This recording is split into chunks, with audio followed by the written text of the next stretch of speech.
Let's get into it, Bills Mafia, because OTAs are rolling in Orchard Park, and ESPN's Bill Barnwell just dropped his best and worst move of the 2026 Buffalo Bills offseason, and the reactions are flying. One move everybody agrees on. One move that has half the fan base ready to argue in the comments until training camp. We are going to break down both of them, add our own takes, pull in everything we know from OTAs so far, and by the end of this video, you are going to have a very clear picture of exactly where this Buffalo Bills roster stands and what it means for Josh Allen's Super Bowl window.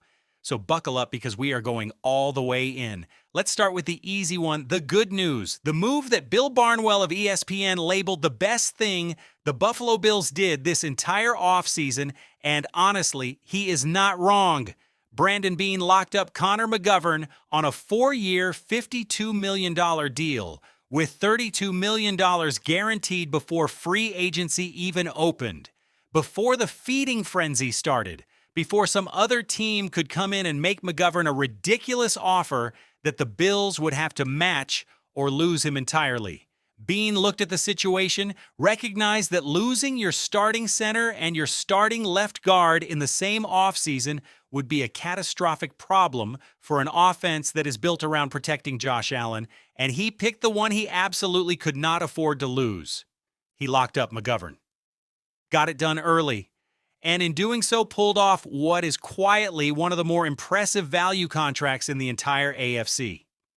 Now let's talk about why this matters so much, because Connor McGovern does not get nearly the love he deserves in the Bills media ecosystem. He is 28 years old. He came to Buffalo in 2023 as a guard, and when Mitch Morse was released in 2024, the Bills slid him to center, a position transition that would break most offensive linemen, and he has been Josh Allen's anchor ever since. Across his 3 years in Buffalo, McGovern has started every single game he has been healthy enough to play, averaging nearly 97% of the Bills' total offensive snaps. He has played through injury, including a hand injury last season, that for a center who has to snap the football on literally every single play is about as inconvenient an injury as a human being can sustain. He did not miss a snap, not one. He played through it. The Bills ran the ball effectively, and Josh Allen stayed clean. And the production numbers back up the praise. Last season, McGovern posted a 97.2% pass block win rate, fifth best of any player at any position in the entire National Football League. He allowed 0 sacks. 0. In over 1,000 snaps, he allowed only 14 pressures across the whole season. And the Bills had the rushing champion on their team, which does not happen without interior offensive line dominance.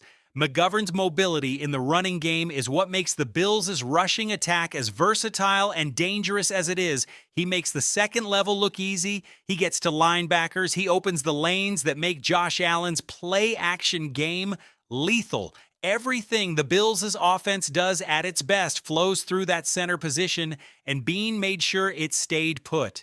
Now here is the part that makes this deal not just good, but genuinely brilliant from a cap management perspective. Tyler Linderbaum just reset the center market at $27 million a year. $27 million! Connor McGovern is getting $13 million. McGovern is making roughly half of what Linderbaum is making, and you can have a legitimate argument that McGovern is at least 80% of the player. On a roster with Josh Allen's contract, with the money committed to wide receivers, with the additions made on defense this offseason, having your starting center cost $13 million a year instead of $25 or $27 is the difference between having cap flexibility and being buried. Beane saved approximately $12 to $14 million per season on this deal compared to what the market was doing. That is a roster-building masterstroke. That is the kind of thing that separates good front offices from elite ones. And the deal is structured beautifully, too. McGovern's cap hits over the first 2 years are $5.2 million in 2026 and $7.1 million in 2027. That means the Bills effectively have their starting center, a Pro Bowl caliber player at the position, essentially on the team's cap sheet for nearly nothing over the next 2 seasons, and even if they decide to move on after year 2, They will have paid McGovern only $32.6 million for those prime seasons, just over $16 million per year for a player who was projected to command $16 million in average annual value on the open market anyway. They got exactly what he would have cost in free agency, but with the structure to manage it efficiently. This is why Beane is one of the best general managers in football. The McGovern deal is not flashy. It does not generate headlines, but it is exactly the kind of foundational, unsexy, critical piece of roster construction that winning organizations do quietly every offseason while other teams overpay for names. Also, and this does not show up in the analytics, but it matters enormously, Connor McGovern is a locker room cornerstone in Buffalo. He threw pizza parties for the media when he signed his deal. He has a house in the Buffalo area. His wife and daughter have roots in the community. He is the kind of veteran presence who makes other players better just by showing up and being who he is every single day. Continuity along the offensive line is a real, tangible competitive advantage, and McGovern's return preserves that continuity in a season where the Bills are already managing changes with a new head coach in Joe Brady, a new offensive staff, and major new pieces on both sides of the ball. Some things needed to stay the same. Connor McGovern staying the same is a very good thing. Now let us get to the controversial one, the move that Bill Barnwell called the Bills' worst of the offseason, and the one that a whole lot of Bills fans are prepared to push back on very loudly. The DJ Moore trade. The deal where Brandon Beane sent a second-round pick to the Chicago Bears for a wide receiver who was clearly falling out of the offensive plans of Bears head coach Ben Johnson. And then this is the part Barnwell specifically highlighted. The Bills ate all of the salary that was already owed to Moore and added $13.5 million in guarantees for 2028, committing future money to a player who had essentially zero negotiating leverage in the trade. Barnwell said, and we will quote this exactly, that the Bills made this move out of desperation. He said the Bears had no leverage to demand what they got, and that this should have been a salary dump scenario where the Bills paid nothing and still got the player. Instead, they gave up a second-round pick and took on extra guaranteed money. That is Barnwell's case. And look, the financial argument is fair. You cannot look at what the Bills are spending on wide receivers this year, $59.5 million in cash, seventh highest in the league, climbing to fifth. Once the A.J. Brown and Brandon Ayuk situations resolve later this offseason, and say it is not a lot of money to have invested at one position. Khalil Shakir at $12 to $13 million per year. Keon Coleman on a first-round pick's second contract. Josh Palmer money already spent last year on a player who did not produce. And now DJ Moore, who is 30 years old, who has not had a dominant season since 2023, and who is apparently falling down the depth chart in Chicago despite being paid like a number 2 receiver. The financial concentration at wide receiver is a real and legitimate concern, especially when you consider that the Bills still have needs on defense and along the offensive line. But here is where the Barnwell argument falls apart, and where Josh Allen himself has been making the counter case in real time at OTAs. DJ Moore is right now today the most accomplished receiver Josh Allen has ever had since Stephon Diggs left Buffalo. Full stop. Moore has caught 608 passes for 8,213 yards and 41 touchdowns over 8 NFL seasons. He had 1,300 yards and 8 touchdowns with the Chicago Bears in 2023 as a true number 1 with 0 supporting cast. He is a player who has been force-fed as the clear first option on an offense and responded with genuine wide receiver 1 production. And most importantly, at OTAs in Orchard Park this week, Josh Allen himself said working with Moore is a really natural relationship, that Moore fits the locker room extremely well, and that the two of them were already acquainted from being rookies in the same 2018 draft class. These are not generic compliments. These are the words of a quarterback who has not had a legitimate big play threat on the outside since Diggs departed, and who is genuinely excited about what he has in front of him. And Khalil Shakir's praise for Moore might have been the most compelling endorsement of all. Shakir, who has been consistently one of the more underrated players on this roster for the past 2 seasons, said DJ Moore brings a dog mentality to the receiver room.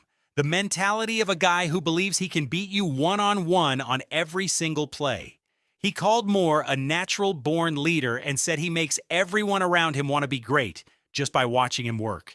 When the guys in the building are saying things like that, not coaches, not management, but the players who actually share a huddle and a weight room, you pay attention to it.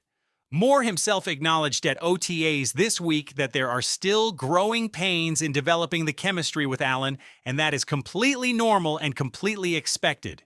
New quarterback, new system, new city, new playbook. Nobody expects this thing to be perfect in May. Moore said it is going to be perfect later on, and the trajectory of the relationship, 2 guys who have known each other since 2018, who entered the league together, who have watched each other develop from afar for 8 years, going to suggest that when the lights come on in September, the familiarity is going to accelerate the trust faster than it would with a brand new connection. That is a real advantage. The financial commitment is what it is. The second-round pick is gone, but what the Bills got in return is the best receiver Josh Allen has had in the post-Diggs era, a legitimate big play threat who can open up everything else in this offense, and a player whose best football may still be in front of him now that he is playing with an elite quarterback for the first time in his career. DJ Moore in Chicago never had a Patrick Mahomes or a Josh Allen throwing him the football. He had Justin Fields and Caleb Williams. What happens when you put him with Allen and the offensive infrastructure that Brian Johnson's offense provides? That is the question the whole AFC is nervously waiting to find out the answer to. 99.5 yards, that is the over. Take it, tape it to your wall, check it in January. The Bills are not a perfect roster right now. The wide receiver depth beyond Moore and Shakir is a real question mark. The offensive line lost David Edwards to the Saints, and while Bean brought in Austin Corbett and Lloyd Cushenberry as interior replacements, neither one of them is a plug-and-play Pro Bowl player. Bradley Chubb on the edge is a significant addition on defense. 3 years, $43.5 million, with $29 million guaranteed is a real commitment to fixing the pass rush. And second-year cornerback Maxwell Hairston has been making plays at OTAs that are getting people genuinely excited. This is a team with genuine Super Bowl caliber talent at the top and genuine questions at the bottom of the roster, which is basically what being a good NFL team looks like. Solve the questions, maximize the talent, win in January. Bean got the best move right. He got Connor McGovern locked up at a number that would look ridiculous by the end of the summer once every other center on the market gets paid. And DJ Moore, the so-called worst move, has all the ingredients to look like a steal by October. Let Barnwell eat his words in December. Go Bills. Now, if you made it this far and you are not subscribed, fix that right now. Hit subscribe, smash the like button, and drop a comment below telling us your prediction for DJ Moore's 2026 stat line. Type M for more than 995 yards. Type L for less. We want to see where Bills Mafia stands on the big new addition. Drop it in the comments. Let's build the conversation, and we will see you on the next one. Let's go, Buffalo.